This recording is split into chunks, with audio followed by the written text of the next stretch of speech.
రాష్ట్రంలో ఘోర రోడ్డు ప్రమాదం చోటు చేసుకుంది. చిన్నారి సహా కుటుంబం మొత్తం మృతి చెందింది.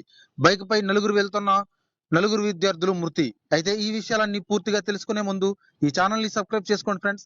ఈ వీడియోని అయితే పూర్తిగా చూడండి ఫ్రెండ్స్. అప్పుడే మనకి ఏంటంటే కంప్లీట్ గా ఇన్ఫర్మేషన్ అనేది తెలుస్తుంది. కోదాడలోని శ్రీరంగాపురం సమీపంలో జాతీయ రహదారిపై గురువారం ఘోర రోడ్డు ప్రమాదం చోటు చేసుకుంది.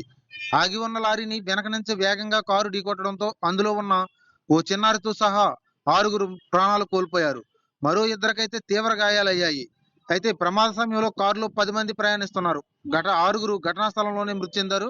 గాయపడిన మరో నలుగురిని కోదాడ ప్రభుత్వ ఆసుపత్రికి తరలించారు. కాగా హైదరాబాద్ నగరంలో నివాసం ఉంటున్న ఒకే కుటుంబానికి చెందిన వీరంతా చిన్నారి చెవులు కుట్టించేందుకు గురువారం ఉదయమే విజయవాడకు వెళ్తుండగా ఈ ప్రమాదం చోటు చేసుకుంది.